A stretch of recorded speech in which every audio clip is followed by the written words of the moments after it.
Welcome to the Real Estate Asset Management Podcast, brought to you by Break of Day Capital.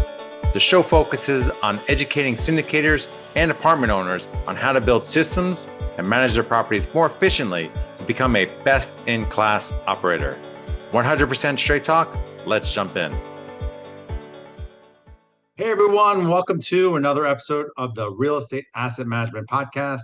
I'm your host, Gary Lipsky with Break of Day Capital. Be sure to join our Facebook group, Asset Management Mastery, where we have a great community of thousands of like-minded individuals sharing resources and best practices. Today on the podcast, we have Mandy McAllister. Mandy is a real estate investor, mindset ninja, and connector. She spent the bulk of her career in medical device sales, chasing cases and commission checks. In 2021, Mandy left her W-2 to lean on the financial independence she built through real estate investing. She's invested in workforce housing and a motel reposition. And most recently, hot off the presses, became the CEO of GoBundance Women. So that is awesome. Tell us a little bit about that and a little bit more about what you do.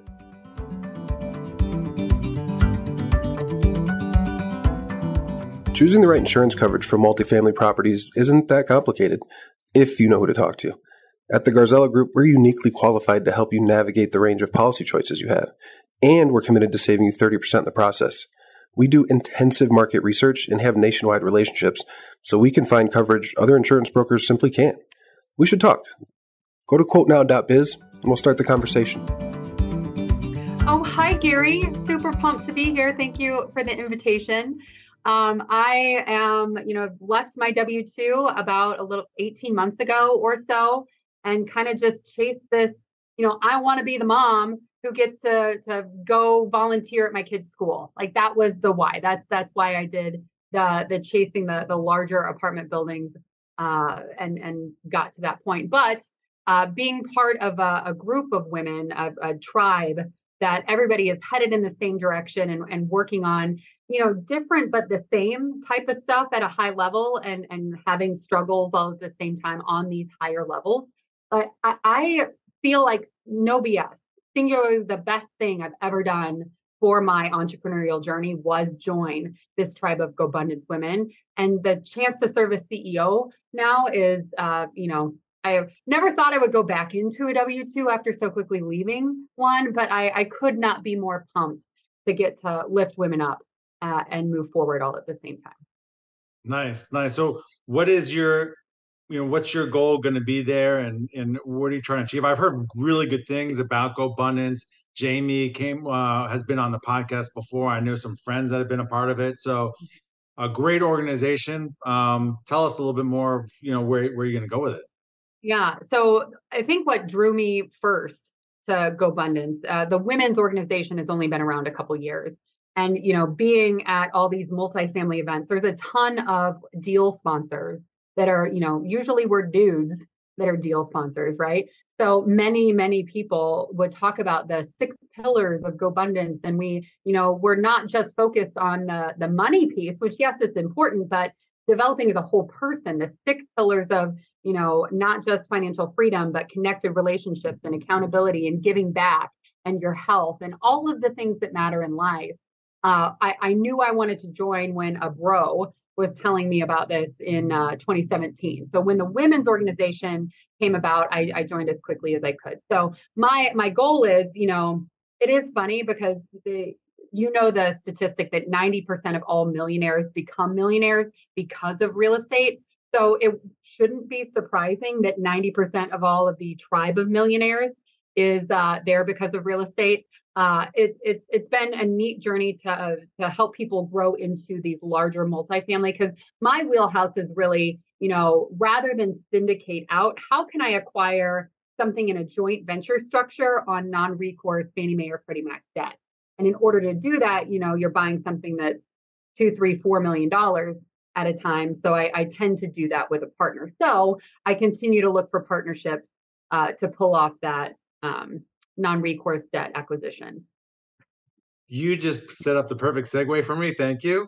Because that's what I wanted to get into is talk about JVs, because, a lot of people leverage other people's money Mhm. And JVs, it's a little bit more tricky because you've got to be on the same page as far as how long you want to hold it, and all these different things with partners that are basically equal.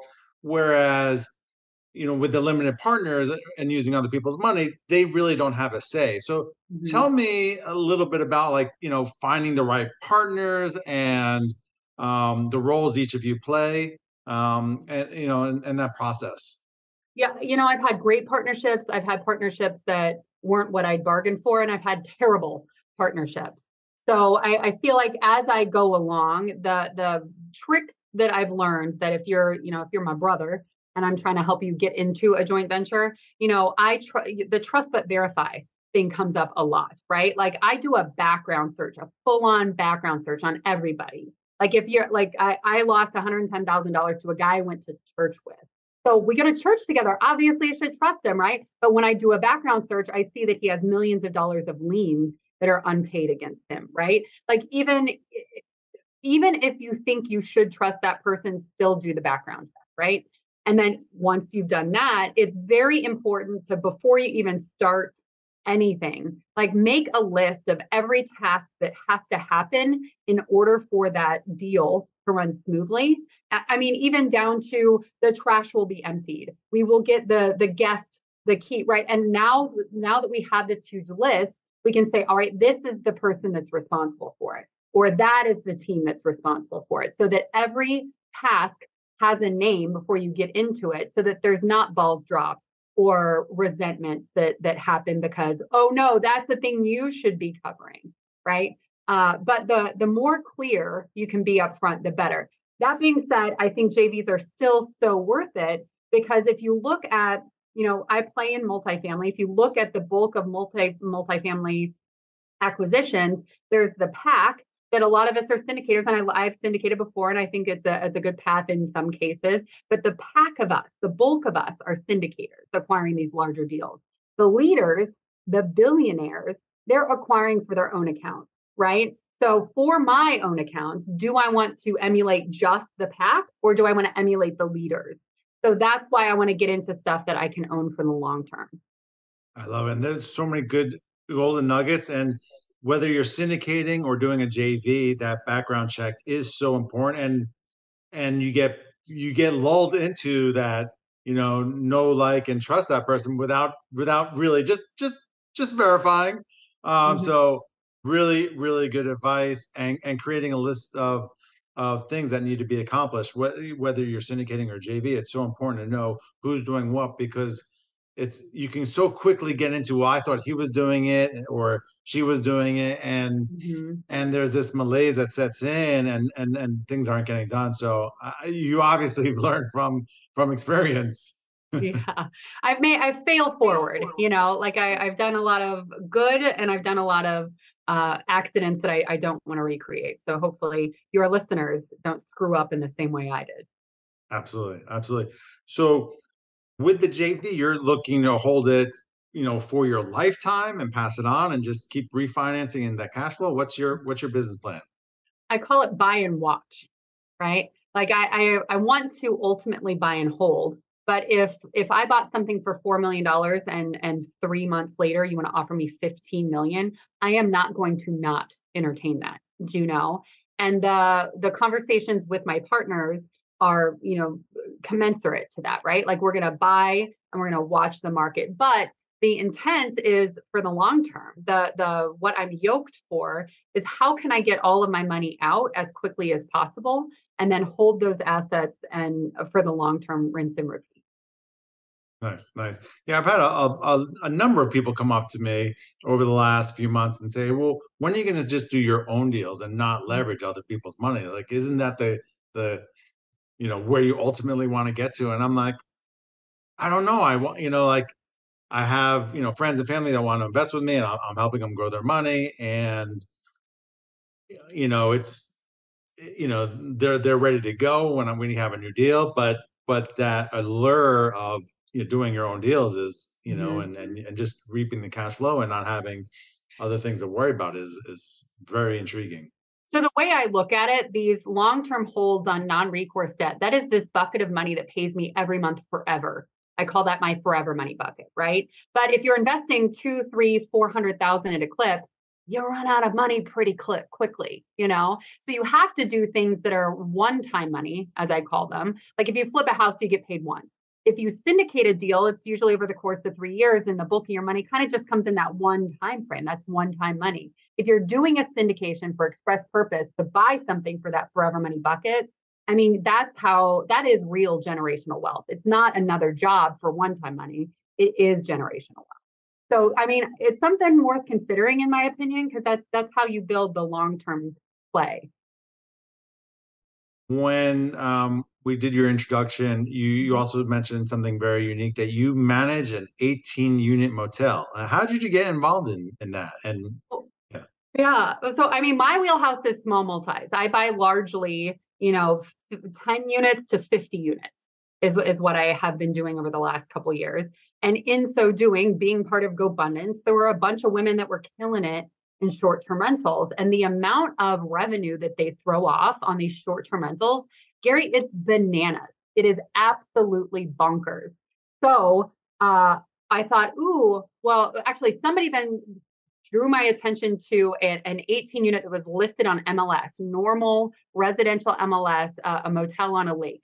And I thought, it'd be silly to turn this into apartments, but it's in a place that people go for the summer. Why don't I partner with someone who knows short-term rentals?